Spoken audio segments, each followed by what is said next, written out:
EV9 national news కు స్వాగతం. ముందుగా హెడ్లైన్స్. ఎంసీడీ ఎన్నికలకు ముందు స్పీకర్ కీలక నిర్ణయం.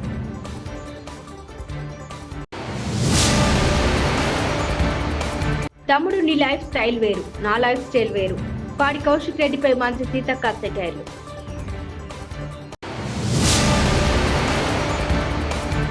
పీపీపీ విధానంలో రోడ్లు వేయట్లేదు, మంత్రి కోమటిరెడ్డి.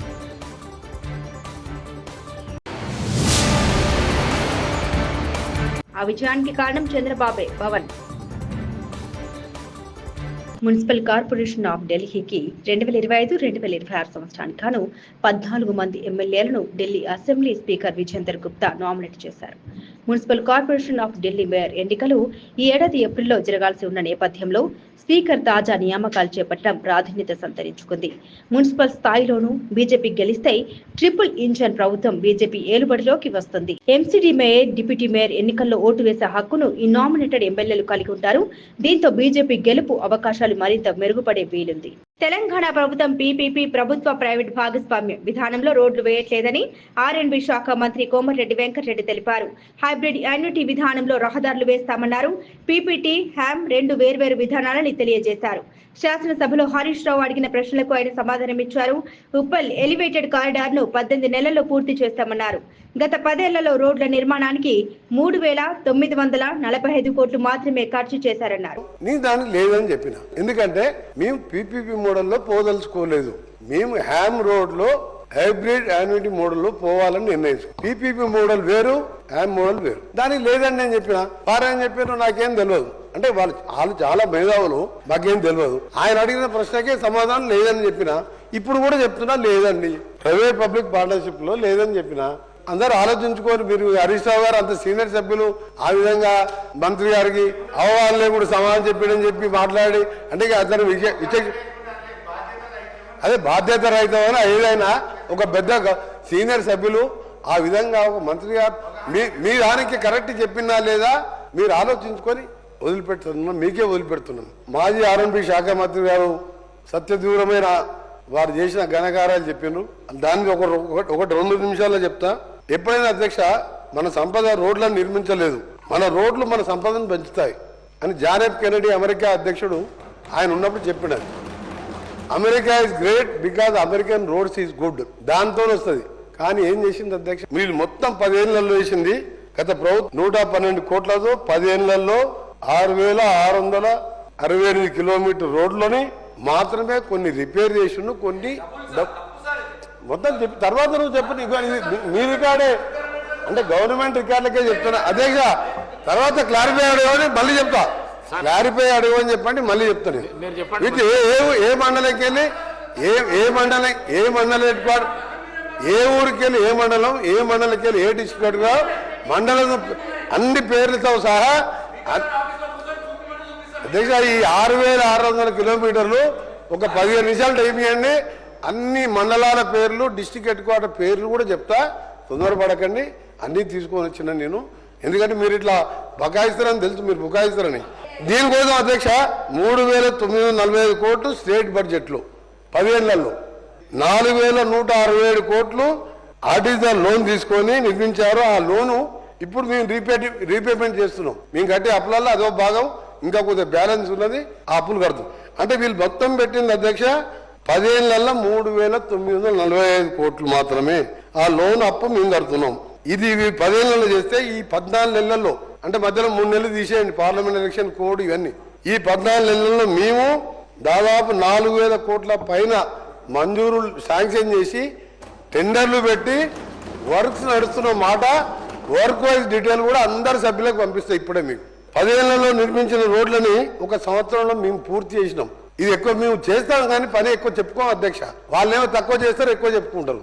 వాళ్ళు ఏంటంటే మొత్తం బ్రహ్మాండంగా ఉంది, బ్రహ్మాండం అనుకుంటే నడిపించింది కదా. మాకు బ్రహ్మాండం ఏం లేదు అధ్యక్ష. ప్రజలకు సౌకర్యం కల్పించాలి. మా టీఆర్ఎఫ్కి వెళ్ళి 2 రాష్ట్ర వ్యాప్తంగా 1.55 లక్షల ఫారం ఫండ్ నిర్మాణంలో భాగంగా ఓర్వకల్లు మండలం పూడిచెల్ల గ్రామంలో రైతు రాజన్న పొలంలో ఫామ్ ఫండ్ నిర్మాణ పనులకు ఉప ముఖ్యమంత్రి పవన్ కళ్యాణ్ భూమి పూజ నిర్వహించారు. అనంతరం పూడిచెర్లలో ఏర్పాటు చేసిన బహిరంగ సభలో డిప్యూటీ సీఎం మాట్లాడారు. దేశం మొత్తం ఏపీ వైపు చూస్తూ ఉందన్నారు. కష్ట సమయంలో కూటమిని గెలిపించారని 175 సీట్లలో 164 సీట్లు కూటమికి ఇచ్చారన్నారు. ఎన్డీఏ కూటమిని 21 ఎంపీ స్థానాల్లో గెలిపించారని తెలిపారు. ఏపీ వ్యాప్తంగా పల్లె పండుగ విజయవంతం కావడానికి అనుభవజ్ఞుడైన చంద్రబాబే కారణమన్నారు. రాష్ట్రం బాగుండాలని సీఎం చంద్రబాబు కోరుకుంటారని, ముఖ్యమంత్రి స్ఫూర్తితోనే తాను పనిచేస్తున్నట్లు ఉప ముఖ్యమంత్రి స్పష్టం చేశారు. అలాంటి పథకాన్ని దుర్వినియోగం చేసి ఇది రాజకీయ ఉపాధి హామీ పథకం అయిపోయింది. గౌరవ శాసనసభ్యులు తెలియజేశారు మన అసెంబ్లీలో. అలాంటివన్నీ ఎదుర్కోవడానికే షణ్ముఖ్ గారిని పెట్టాం. అలాగే వారితో పాటు మనకి శ్రీమతి నవ్య గారికి, ఐఏఎస్ గారికి కూడా జాయింట్ కలెక్టర్ కర్నూలు నా హృదయపూర్వక నమస్కారాలు. అలాగే ఐపీఎస్ శ్రీ కోయా ప్రవీణ్ గారికి, deputy inspector general of police వారికి కూడా నా హృదయపూర్వక కర్నూలు రేంజ్ హృదయపూర్వక నమస్కారాలు. అలాగే యువ ఐపీఎస్ అధికారి శ్రీ విక్రాంత్ పాటిల్ గారికి, నా సూపర్ ఎస్పీ ఆఫ్ కర్నూలు వారికి కూడా నా హృదయపూర్వక నమస్కారాలు. I love you. మీరు ప్రేమించక ముందే నేను మిమ్మల్ని ప్రేమించాను.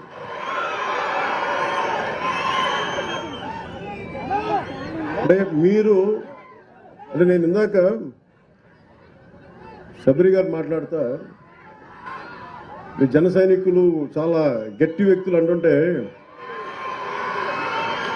అంటే ఎంత గట్టిదనం లేకపోతే వీర మహిళల్లో కానీ జన సైనికుల్లో కానీ, అంటే ఎప్పుడు కూడా గెలుపులో నేను మనుషుల్ని లెక్కించను. నేను మనుషుల్లో గెలుపుని విజయం డబ్బుని లెక్కించను. కానీ కష్ట సమయంలో నువ్వు ఎలాగున్నావు, కష్ట సమయంలో మీరు నిలబడ్డారు, బలంగా మమ్మల్ని అందరినీ నిలబెట్టారు. అంటే ఏం లేదు, అంటే రోడ్ల మీదకి ఇక్కడున్న వేదిక పైన నాయకులందరూ తెగించి రాగలరు. కానీ వెనక మీరుండి మీరు బలం ఇస్తే 175కి మనం 164 సీట్లు కొట్టగలిగాము. 21 పార్లమెంట్ సీట్లు. అంటే ఇది సామాన్యమైన విజయంగా దేశం తలతిప్పి చూసిన విజయం ఇది. అలాంటి విజయానికి మీలాంటి యువత కానీ, మీలాంటి కమిటెడ్ వ్యక్తులు లేకపోయినంటే ఈ పాటికి ఇది సాధ్యమయ్యే పని కాదు. అంటే మీరు స్ఫూర్తి పొంది మాకు బలాన్ని ఇచ్చి, ఇప్పుడు నాలాంటి వాడు కూడా పోరాటం చేయగలడు. కానీ మీరు మా వెనక నడవకపోయిండుంటే నాలాంటి వాడు కూడా ఏం చేయలేడు. అందుకని ఈ ఘన విజయం ఆంధ్రప్రదేశ్. మేము ఏం చేసినా సోషల్ మీడియాలో తప్పులు చూపిస్తున్నారు. కాంగ్రెస్ వి బీర్ల ఐలయ్య చేసినటువంటి వాటన్నింటినీ కూడా వాళ్ళ సోషల్ మీడియా ద్వారా తప్పులుగా చిత్రీకరించి ఇవాళ సన్నోట్లకు మనం బోనస్ ఇస్తున్నాం. ఇంత పెద్ద ఎత్తున రుణమాఫీ చేసిన ఇంకా దుమ్మెత్తి పోసే అధ్యక్ష గతంలో వైఎస్ఆర్ రాజకీయ నాయకులు ఉచిత పథకాలు పెట్టి రైతులను యాచకులుగా మారుస్తున్నారు. రైతులకు పిల్లని కూడా ఇస్తలేరు. ఇక రైతు తన కూతురిని ఇంకో రైతుకి ఇవ్వాలంటే కూడా ఆలోచిస్తున్నాడు బీజేపీ ఎమ్మెల్యే కాటిపల్లి వెంకటరమణారెడ్డి. ఎవరైనా సరే వ్యవసాయం చేస్తున్నాడంటే పిల్లని ఇచ్చే పరిస్థితిలో కూడా లేడు. వ్యవసాయదారుడే వ్యవసాయం చేస్తున్న అతన్ని అల్లునిగా స్వీకరించే పరిస్థితిలో లేరు. కానీ అందరము వ్యవసాయదారుల గురించే మాట్లాడతాం. వ్యవసాయదారుడి కన్నీరును మనం చూసి ఓదార్చడం తప్ప చేయగలిగే పని ఏమీ లేదు. అందుకే ఇటువంటి స్కీములన్నీ మనం పెట్టి వ్యవసాయదారుని యాచకునిగా మారుస్తున్నాం. కాబట్టి ఇప్పుడున్నటువంటి ఈ ప్రజాప్రతినిధులందరూ ఇక ముందైనా రైతుకు కావాల్సింది ఏదో ప్రాక్టికల్గా ఫీల్డ్ ఎక్స్పీరియన్స్తోని వ్యవసాయ శాఖ అధికారులతో మాట్లాడి కావాల్సినటువంటి సదుపాయాలను ఏర్పాటు చేసి అదొక వ్యవసాయ పరిశ్రమగా విస్తరించే స్థాయికి తీసుకురావాలని నేను కోరుకుంటున్నాను. భూమి లేని ఉపాధి కూలీలకు ఇప్పటికే ఇందిరమ్మ ఆత్మీయ భరోసా ఇచ్చేశాం. మార్చి 31వ తారీఖులోపు రైతు భరోసాతో పాటు ఇందిరమ్మ ఆత్మీయ భరోసా పెండింగ్ బకాయిలు చెల్లిస్తాం. మంత్రి సీతక్క. భరోసా రెండు కూడా మార్చి 31 వరకు మొదటి దఫా అన్ని కూడా క్లియర్ చేయబడుతుంది. అట్లనే మీరు 1 కోటి మందికి ఉపాధి హామీ కూలీలు ఉన్నారంటే 10 ఎకరాలు ఉన్న వాళ్ళకి కూడా కార్డ్స్ ఉన్నాయి. మీరు చూడండి, మేము మొత్తం లిస్ట్ అవుట్ చేసి భూమి లేని వాళ్ళకి ఇచ్చినాము. రాత్రి కురిసిన చిన్న వర్షానికి ఓల్డ్ సిటీ న్యూ సిటీలో రాత్రి 12 గంటలకు కరెంటు పోతే ఇప్పటి వరకు రాలేదు. రాత్రి కరెంటు లేకపోవడంతో ఉపవాసాలు ఉండే వాళ్ళకి ఇబ్బందులు కలిగాయి. చిన్న వర్షానికి ఇంత ఇబ్బంది వస్తే ఎలా? ప్రభుత్వం దగ్గర కరెంట్ వెంటనే రీసోర్ట్ చేయడానికి సరైన మెకానిజం ఉందా? Yakutpura MIM MLA Jaffar Hussain. खुदपुरा है, मेरे बाजू चंद्रायन गुट्टा है, चार मीनार है, उसी तरह सब कारवान है, बहादुरपुरा है, नामपल्ली है, सब जगह सर रात से जो लाइट गई, सहरी के टाइम तक भी लाइट नहीं आई सर। इसके अलावा सर हमारे पास रमजान में ये ताख रात चलते सर, रात को यहाँ पे तरावी के अलावा ताजुद की नमाज और मसाजिद के अंदर चलती सर। स्पेशली स्टेट ऑनर मस्जिद में मक्का मस्जिद और शाही मस्जिद है सर।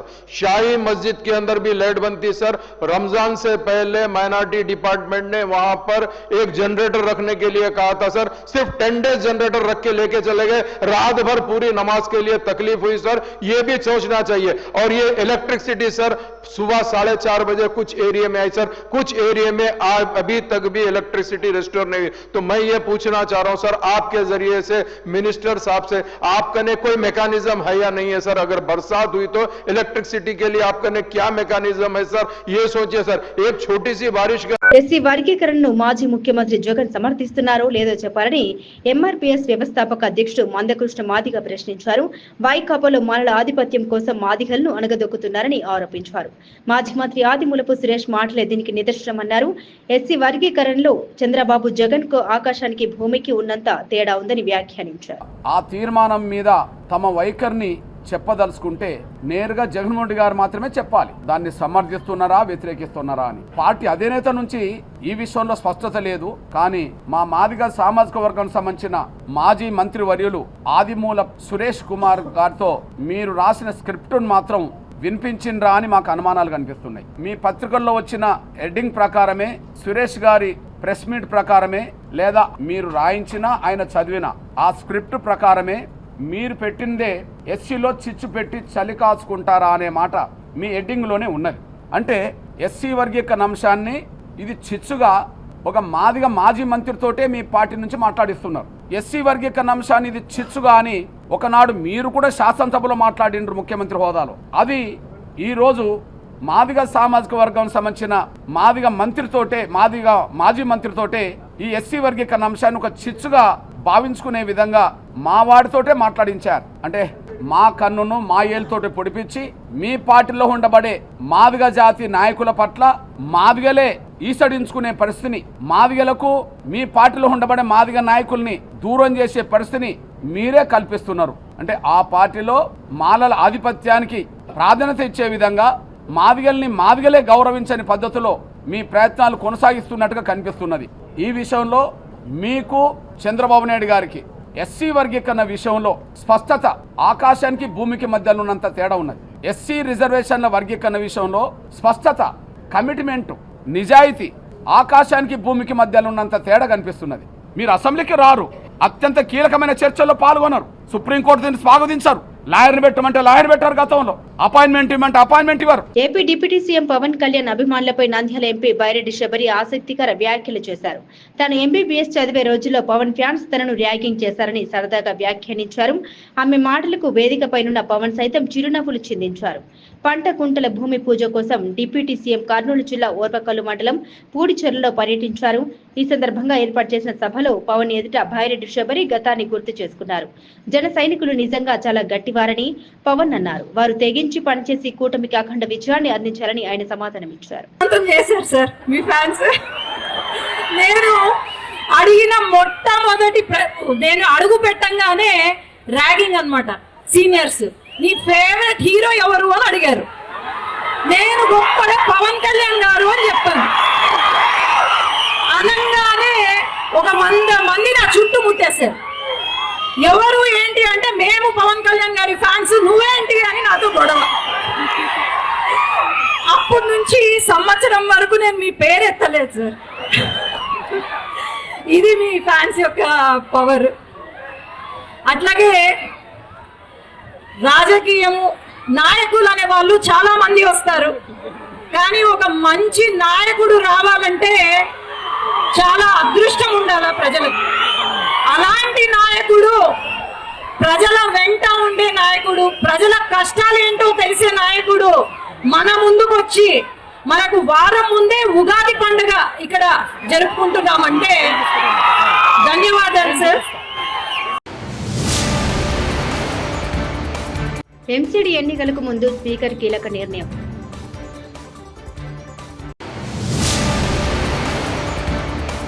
తమ్ముడు నీ లైఫ్ స్టైల్ వేరు, నా లైఫ్ స్టైల్ వేరు. పాడి కౌశిక్ రెడ్డిపై మంత్రి సీతక్క సెటైర్లు.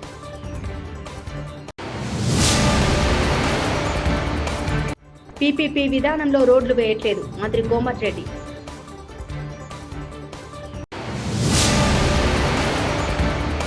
ఆ విజయానికి కారణం చంద్రబాబే పవన్. ఇవి బులెటిన్ విశేషాలు. చూస్తూనే ఉండండి EV9 నేషనల్ న్యూస్.